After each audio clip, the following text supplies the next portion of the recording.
Lawrence Bancroft hired me to investigate his death. And who's Lizzie? How the hell should I know?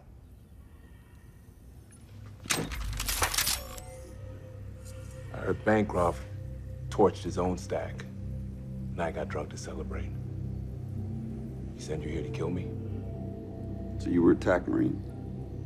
GCE? Medic. And there is no was. Once a Marine, always a Marine. Now get out or I'll shoot. You stitch people up, huh? I shot him down, too. What the?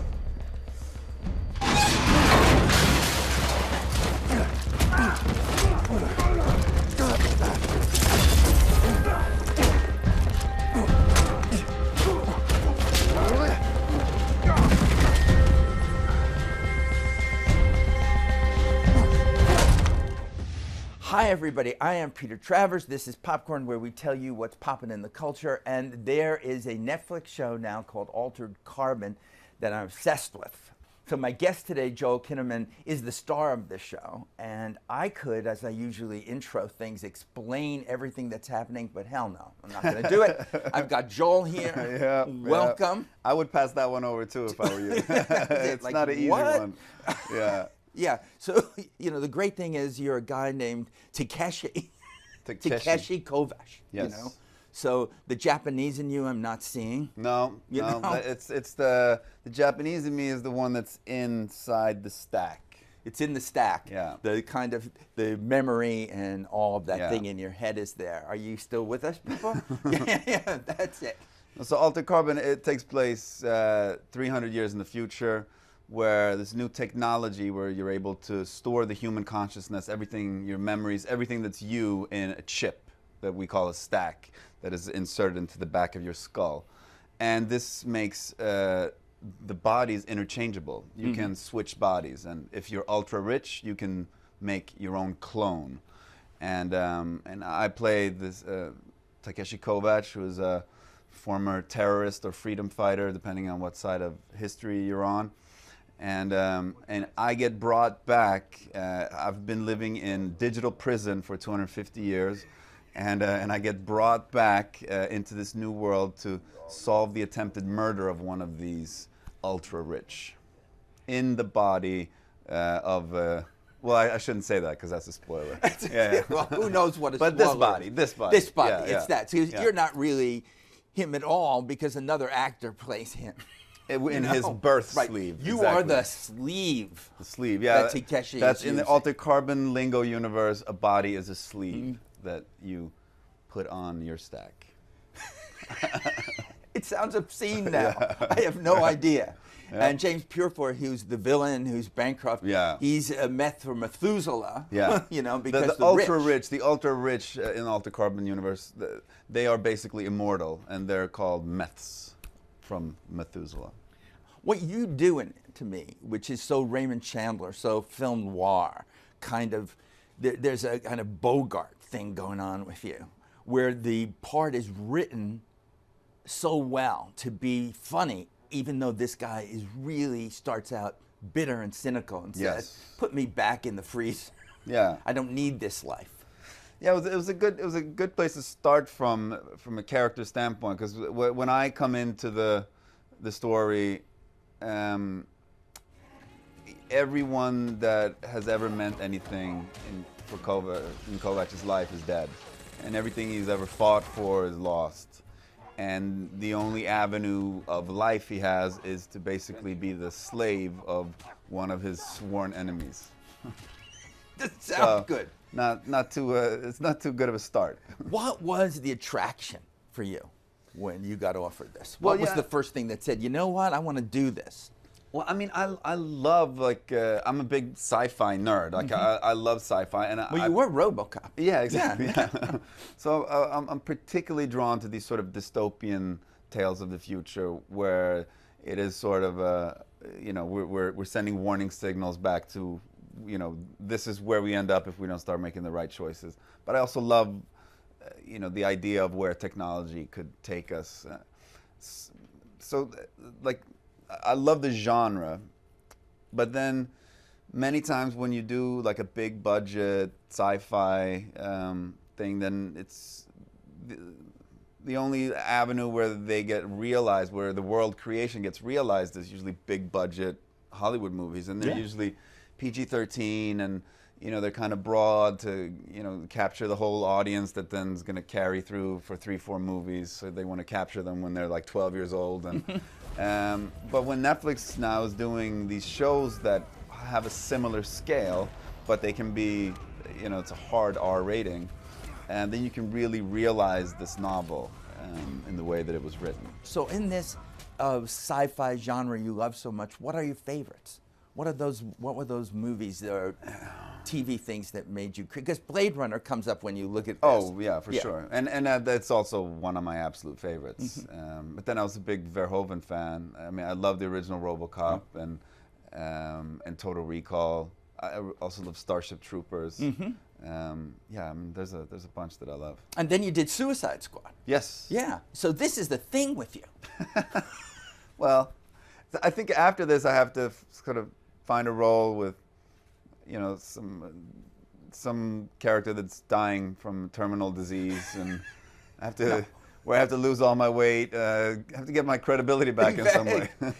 But no, you have. Being a Swede, the two things that I think you have done in television, on American television, that are brilliant are The Killing and then House of Cards.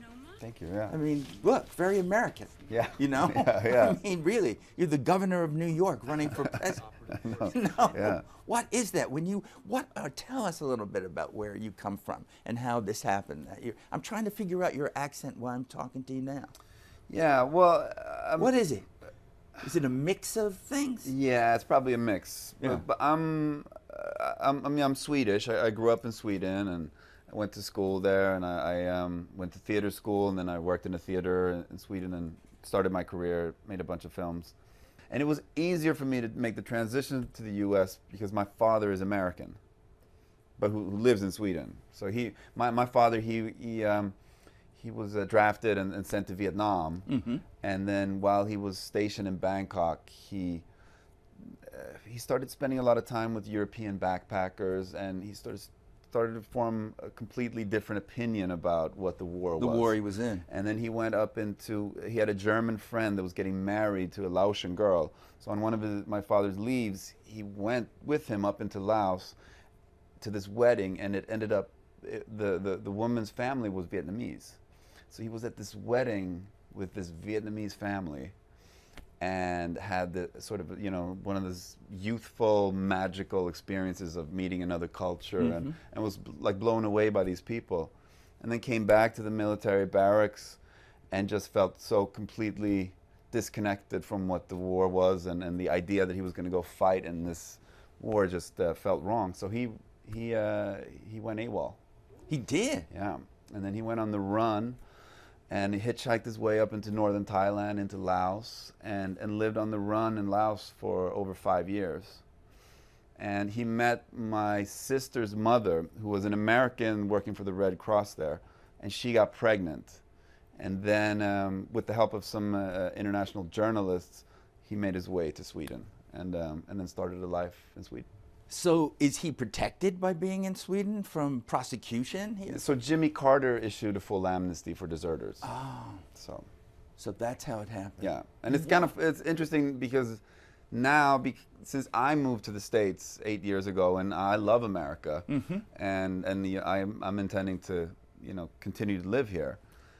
And I brought my wife. She's also Swedish, but we both love it here. So my dad has sort of rediscovered America through us. Because I think of you saying Swedish Stockholm, I'm thinking, you must know all the Skarsgårds, Oh, I do. Yeah. You do, because we always think of it as just this small little town. Well, me and Alex Skarsgård, we went to the same high school. And Noomi Rapace, who is, we also went to the same high school. See, I was right. So it's like it is a small town. Yes, but I'm closer friends with Gustav Skarsgård. No, who actually also went to the same high school. They all did. Everybody. Like the same high school. Not Stellan, not the dad. He didn't go to your high school. No. And I think Stellan was the one that sort of prepared me for all the nudity in Altered Carbon. Explain? Because he did so much of it? He's a man that claims that every man has the right to be naked in his own home. which of course I think no one would disagree, but he just thinks that you have the right to be that regardless of who's there. So when company comes or... Oh, he always like walking around naked, yeah. He's So I think basically every actor in training should do a year, I think, in Sweden. Yeah, I think that's... So that we get rid of these inhibitions. Yeah, I that think that's seem to good. go on. Well, you did, I read, a year in Texas. I did, yeah. What was that? Did they say suddenly, let's send him to Texas? Then he'll understand what America is. Well, I was in a pretty weird place in my life. I was in my teens, and I was a group of friends that I was hanging out with were, going down a pretty bad path, and had been for a while. And then I'd tried to sort of get out of this group or this gang or whatever you want to call it, and it didn't go well. So my old friends kept beating me up, and then they kept beating up my new friends. So I just really felt like I wanted to get out of Stockholm, and then this idea of coming to the States and going to high school was really appealing. So then my parents agreed to let me do that. But then it got derailed because I applied for the West Coast states. That's where I wanted to end up. But after a few weeks of waiting, my dad came and woke me up, and he was like, "Joel, you're going to Hell Valley, Texas." Hell Valley? Then we found out later it was actually called Del Valley. Oh, I see. It was outside of Austin. But it was, very classic Texas, rural Texas. And it was a very interesting experience. I had an odd host couple that took care of me. They were very odd. But they didn't beat you up and take your money. No, they didn't. But it was just strange. It was like it was a household that had nothing on the walls. They never spoke to each other. They had 11 dogs that all lived inside the house, and they would, my host mother, she would say, like, if you want to go watch a movie, you go look in the cupboard, choose any movie you want. And it was a couple. They were both 50. And I opened this movie cupboard, and it was about 200 films, but they were all cartoons. And I was like, okay, I've seen the most of these, when I was 4.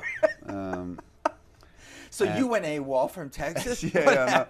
Well, fine. Like, I stayed there for 5 months because at the same time I had a really good time in school. Like, I was playing football and all these different sports. Oh, they let you out of the house. That was good. Yeah, Yes. to go to school. But that was about it. That was about it. But I had a great time in high school there. And there was something about Texas too that I really love. Something very genuine, and I don't know. I have a real love for Texas. I had heard a story about your wedding that sounded very bizarre. Was it in Vegas that you got married? No, it was on San Vicente Boulevard in LA. On the boulevard? Yeah. Why? That's where the offices of the famous samedaymarriage.com resides. Wait a minute now. Samedaymarriage.com. Yep. Okay. And it was just that you two were really sentimental about this moment? Well, no. No, I got to hear this because your whole life story is going to be a movie that will probably win an Academy Award, once you do play. Well,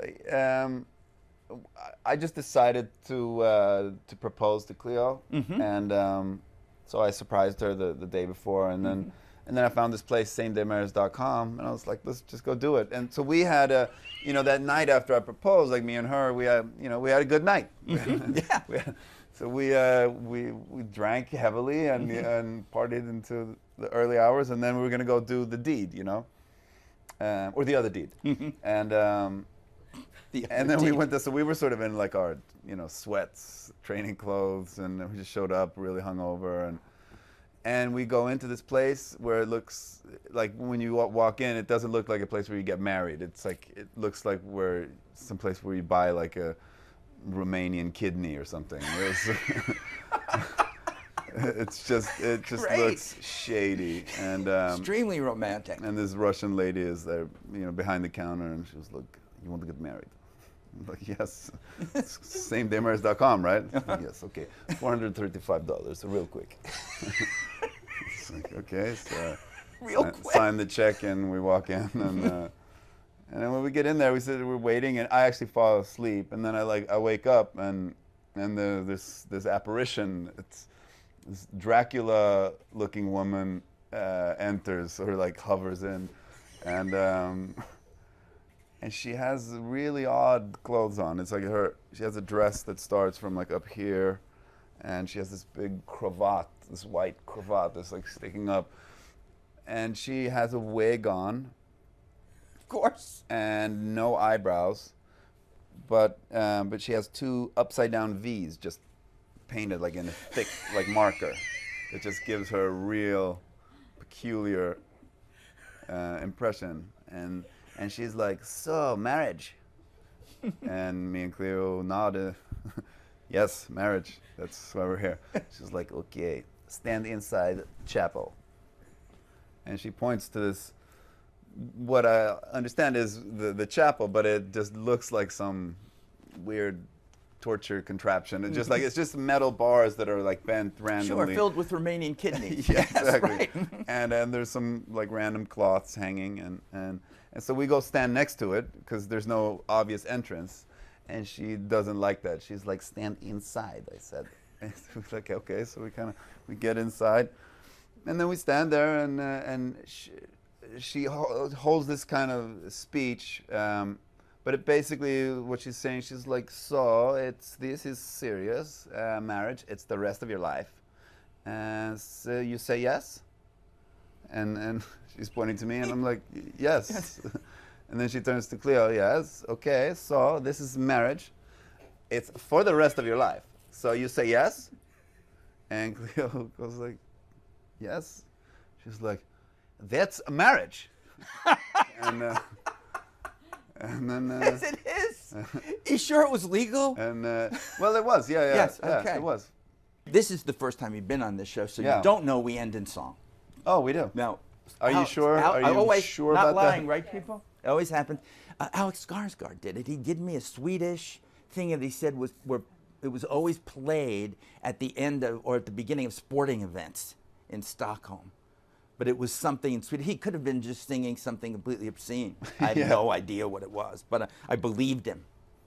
But we just do a little bit of a song. Okay. Could you give me something? Maybe in Swedish.